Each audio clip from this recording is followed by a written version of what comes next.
Welcome back to the channel. Today we're diving into the mysterious R9T's EVAP system. Embrace yourselves because I'm sure there's one thing we'll all agree on. It sure is ugly. No, not this, but this I saw over here, the charcoal canister. Yeah, exactly. What was BMW thinking?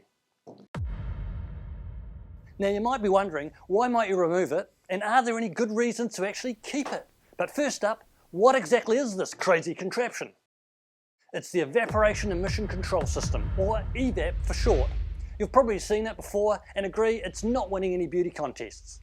Its primary purpose is to reduce evaporation emissions from the fuel system, so it complies with environmental regulations. But from your bike's perspective, why is it needed? It all starts in your tank. When your tank gets hot, fuel vapor builds up, expands and needs to go somewhere. In earlier models like mine, the fuel simply evaporates out of the breather or overflow hose into the atmosphere, impacting the environment or even your wallet, because unburnt fuel won't propel your bike anywhere. However, on later models, BMW added the canister to meet emissions control regulations. But how does it do its thing? On newest and Euro 4 Plus models, the hose now connects to this black canister. The secret lies in activated charcoal, a material so porous it doubles as a sponge for your bike's fuel vapor. This activated charcoal has a massive surface area and captures large amounts of fuel vapor. There is a limit which can be exceeded if you're tempted to fill your tank to the absolute brim, leaving little room for expansion, forcing the excess of fuel into the charcoal canister, causing saturation. So at the service station, think twice before thinking about putting more miles into your tank by filling it to the absolute brim. In short, if you take good care of your bike and don't overfill it, the canister will do its job without reaching its limits. So what happens to this fuel in the canister?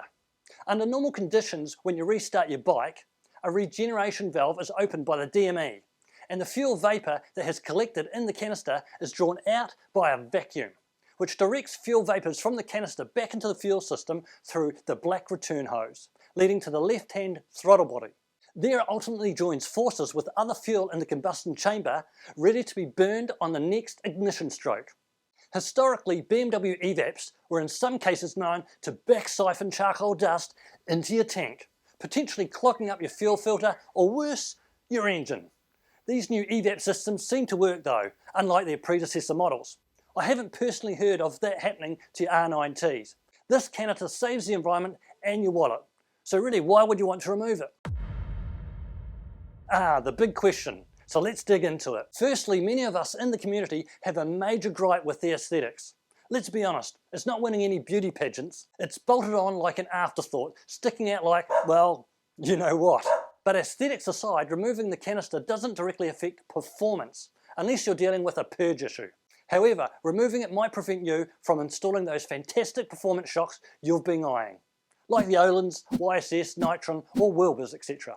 That canister takes up valuable space where your dream shock should be installed. If you're looking to enhance the beauty of your R9T and add some killer shocks, you've probably made up your mind. The canister has to go. But before you whip out your trusty tools to remove it, there are a couple of reasons you might want to keep it. And here's why. First of all, warranty. Do you still have a manufacturer or dealer warranty? If so, double check if removing the canister will void that warranty. Some dealers will use any excuse to escape their warranty obligations. So if you have a good dealer who gives you the thumbs up, preferably in writing, stick with them. And let's not forget about the law. Different countries have different regulations regarding emissions, and removing the canister may render your bike no longer road legal.